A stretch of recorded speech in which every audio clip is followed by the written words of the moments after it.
ভাই রে ভাই, এমন একটা নাস্তা বানাতে যাচ্ছি যেটা বানাতে লাগবে না বেশি সময়, না বেশি উপকরণ। ব্যস্ত সকালেও মাত্র কয়েক মিনিটে তৈরি হয়ে যাবে এই মজার খাবারটা। আর স্বাদ একবার মুখে দিলেই মনে থাকবে অনেক দিন। বিশ্বাস না হলে ভিডিওটা শেষ পর্যন্ত দেখুন। আজকের রেসিপিটা মিস করলে কিন্তু সত্যিই লস। প্রথমে একটি বাটির মধ্যে মেজারমেন্ট কাপে মেপে 1 কাপ পরিমাণ আটা নিয়ে নিয়েছি। আর এখন দিয়ে দিচ্ছি সুজি 2 টেবিল চামচ পরিমাণ। এই সুজিটা অবশ্যই দিবেন, এতে করে এই নাস্তার মধ্যে অসংখ্য ছিদ্রযুক্ত হবে। এবার দিয়ে দিলাম একটি ডিম ভেঙে। ডিমটা যদি ফ্রিজে থাকে অবশ্যই 30 মিনিট আগে বের করে তারপর ডিমটা ব্যবহার করবেন। দিয়ে দিচ্ছি 2 টেবিল চামচ পরিমাণ চিনি, সামান্য একটু লবণ দিয়ে দিচ্ছি, মানে স্বাদ অনুযায়ী আমি এখানে লবণটা ব্যবহার করেছি। এবার দিয়ে দিব এখানে ইস্ট হাফ চা চামচ পরিমাণ, আর দিয়ে দিচ্ছি বেকিং পাউডার হাফ চা চামচ পরিমাণ।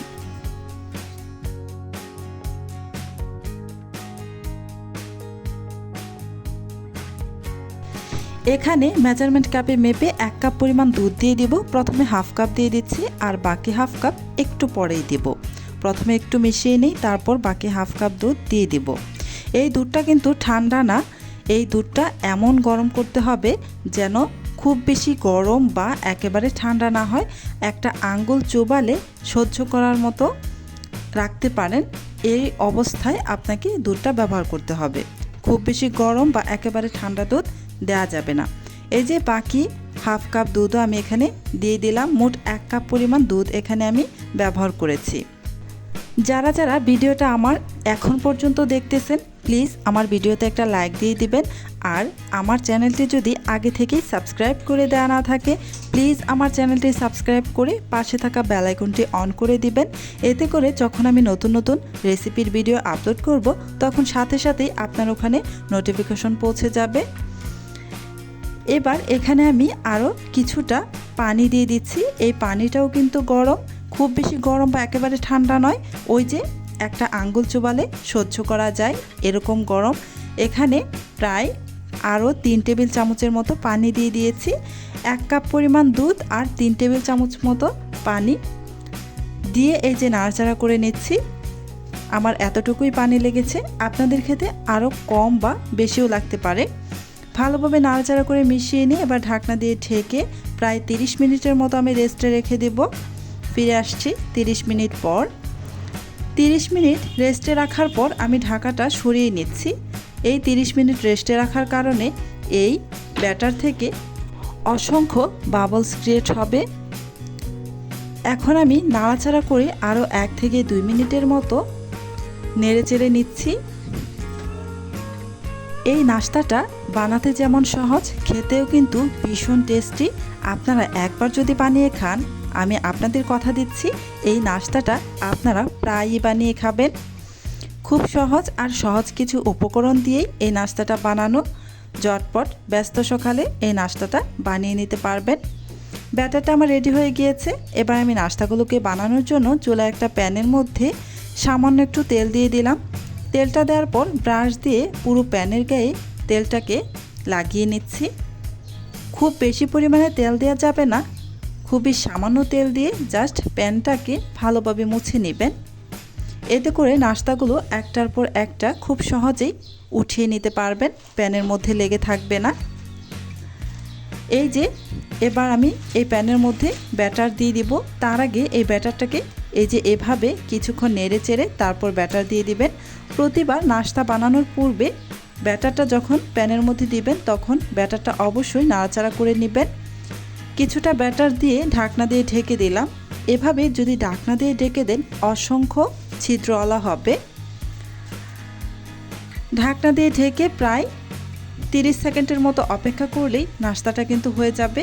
উপর থেকে যখন কাঁচা ভাবটা চলে যাবে, তখনই নাস্তাটা নামিয়ে ফেলবেন।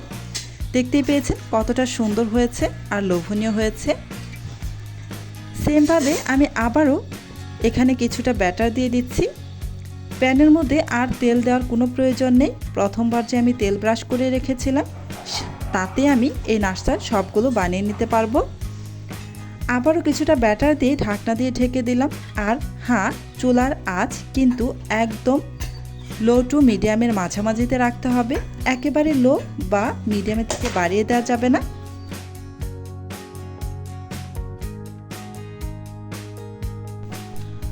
আমি দুইটি নাস্তা ঢাকনা দিয়ে ঢেকে বানিয়ে দেখিয়েছি, এবার আমি আপনাদের ঢাকনা দেওয়া ছাড়া নাস্তা বানিয়ে দেখাবো। আবারও প্যানের মধ্যে কিছুটা ব্যাটার দিয়ে দিয়েছি, কিন্তু ঢাকনা দিইনি। ঢাকনা না দেওয়ার কারণে একটু সময় বেশি লাগবে, বাট এই নাস্তার মধ্যে অসংখ্য ছিদ্র ঠিকই আসবে। ঢাকনা দিয়ে ঢেকে যদি নাস্তাটা বানান তাহলে কিন্তু মাত্র 30 সেকেন্ডের মধ্যেই নাস্তাটা হয়ে যাবে। আর যদি ঢাকনা দেওয়া ছাড়া নাস্তাটা বানান তাহলে নাস্তাটা হতে প্রায় 1 মিনিটের মতো সময় লাগবে। তবে এই নাস্তার মধ্যে ঢাকনা দিয়ে ঢেকে দিলেও অসংখ্য ছিদ্র আসবে, ঢাকনা দিয়ে না ঢেকে দিলেও অসংখ্য ছিদ্র আসবে। সেমভাবে আমি সবগুলো নাস্তা বানিয়ে নিয়েছি।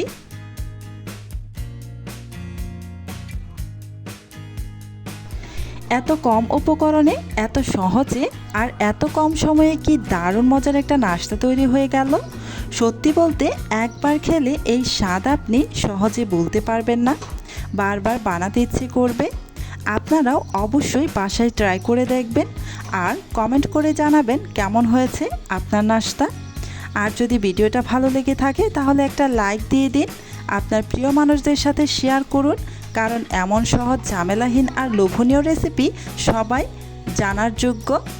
আর যারা এখনও আমার চ্যানেলটা সাবস্ক্রাইব করেননি এখনই সাবস্ক্রাইব করে পাশেই থাকুন, কারণ প্রতিদিনই আমি নিয়ে আসি এমনই সহজ, সময় বাঁচানো আর মজার মজার রেসিপি, যা আপনার রান্নাকে করবে আরও সহজ আর আপনার পরিবারকে করবে খুশি।